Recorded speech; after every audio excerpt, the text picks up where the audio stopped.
BIGG TV. If you had not hit that like and subscribe button already, go ahead and get into it. Alright, join the family. We're doing some good things right now. Hear me, I say now, people.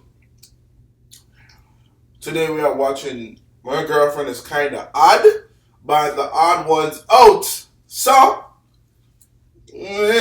what we get tonight? Don't mind me chewing gum. I know I'm smacking like a goat right now, but it's a long time. You know how when people get into a new relationship, they go through a honeymoon phase? Well, me and my girlfriend went through a is the person I'm dating a deranged murderer phase. When she first came over to my house, she thought my Nintendo figure collection was something only a psychopath would have. And she's right. When you've been living alone for so long, sometimes you just need to buy friends and put them on display. And sometimes you do this by turning people into lampshades or chairs. Luckily, I just collect hunky reptile figures. Gift doesn't actually think I'm a psychopath anymore, which is good, because I don't want anyone to know the truth. However, early on in our relationship, there were some things I did that she didn't like. Like one time I was unloading the dishwasher and I was putting away the knives and Gift looked at me all concerned and I asked, "What's the matter, huh? Huh?" I don't know what made her run to the other side of the room like that when I could clearly just throw the knife at her.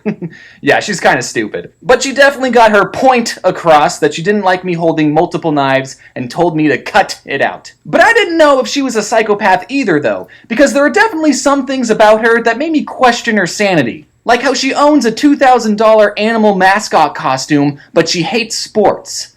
That's weird. One time when I was over at her apartment, I was looking through her freezer, assuming she had bagel bites, and I asked, "Hey babe, where's all the bagel bites?" And there was this plastic grocery bag in there, and she tells me, No, don't look in there! We don't have any bagel bites. You ate them all, remember? But in my mind, all I'm thinking is, hold on, what the frick does this chick have in her freezer that she doesn't want me to see? A freezer is not a place where you tell someone, don't look in there. You say that about underwear drawers and toilets. That's it. I don't know what we did for the next 10 minutes, because all I was thinking about was how many severed hands were in Gift's freezer. But then I thought, okay, maybe I'm overreacting.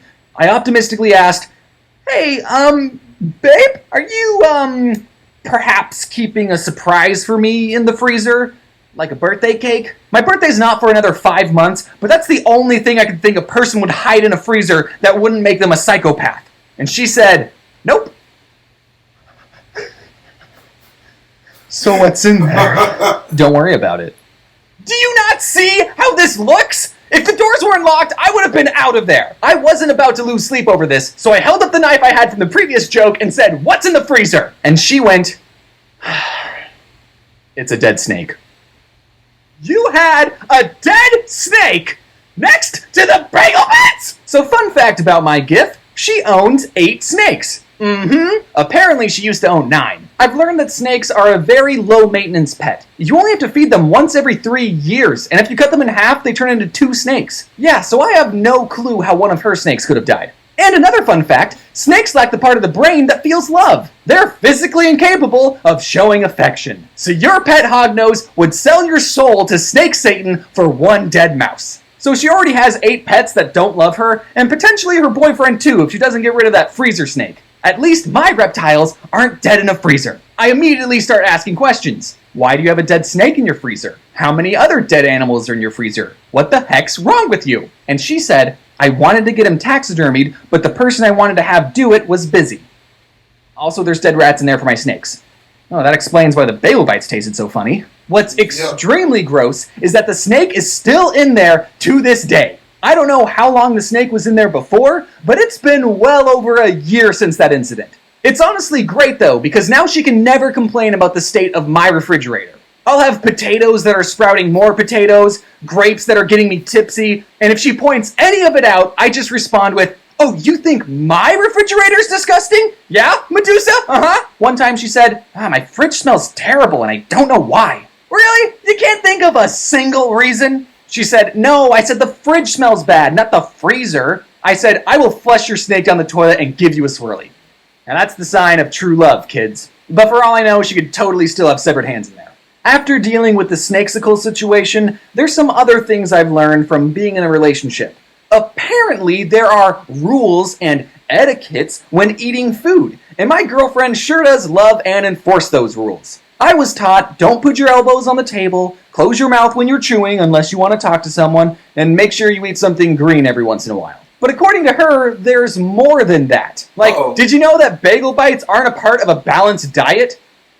We were at a restaurant one time, pre-COVID, and when we got our food, Gift took a napkin and put it on her lap and told me to do that as well because you're supposed to do that in a society. I looked around the restaurant and said, but no one else has a napkin on their laps. And she said, that's because you wanted to eat at a Denny's. I didn't know why she was such a stickler for table manners until I went to her family's place for Thanksgiving, and I stepped inside and saw 2 sets of staircases in their house, and it all made sense. Oh, they're fancy and collect staircases. Going to my girlfriend's home for Thanksgiving was the first time I met a partner's parents, and I tried... This man said they're fancy and they collect staircases. Never. Yo. Really hard to get them to like me. Because I'm kissing their firstborn child. I'm in the house, Dad's watching sports. I love sports, I lied. Mom's working on a puzzle. I love puzzles. They used to call me the puzzle king in high school. Her brother's playing It's all the failed screens. Not the mother, yo. Mario Odyssey. I love Mario. Oh, wait, I don't have to impress you. You suck at this game. In an effort to get them to like me more, I brought a gift for Gift's family. I got them a little baby cactus because it's small and prickly and doesn't like to be touched. Just like her. Ooh, ow, babe, no, babe, it was a joke, babe, I'm fine! Gift's Thanksgiving meal was the polar opposite of my family's Thanksgiving. My family does Thanksgiving with 2 other families, and they all come together with mashed potatoes, and everyone gets in a line with paper plates, and we all have one big mashed potato potluck. Then I sit at the kids' table to avoid talking about politics. Gift's family used real plates and had candles, and everyone puts a napkin on their lap. I felt like Shrek at Fiona's castle. They had 3 forks of various sizes, but I still wanted them to like me, so I wasn't about to point out that it made no sense to use 3 different forks to eat a meal. This must be why Gif is so afraid of knives. All these cutlery options are bringing up childhood traumas of going up all the stairs. But Gif's family was so fancy that I actually didn't even meet them on Thanksgiving. My memory just filled in that we were having a Thanksgiving meal. Gif read this script and was like, you know you didn't meet them on Thanksgiving, right? That was just a regular Tuesday brunch. That wasn't even a meal to be thankful for?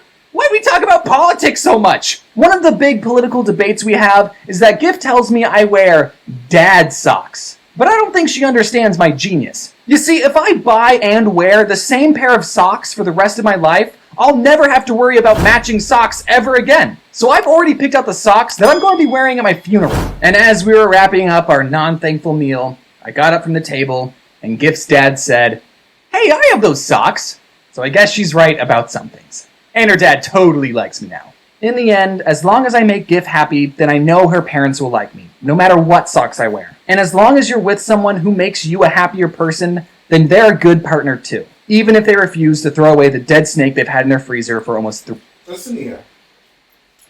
Any girl that I plan to talk to, if you have anything dead in your fridge, where you can't cook, where you not buy from a store, I'm throwing you away. And it. You and it. The whole entire freezer. Matter of fact, throw everything away.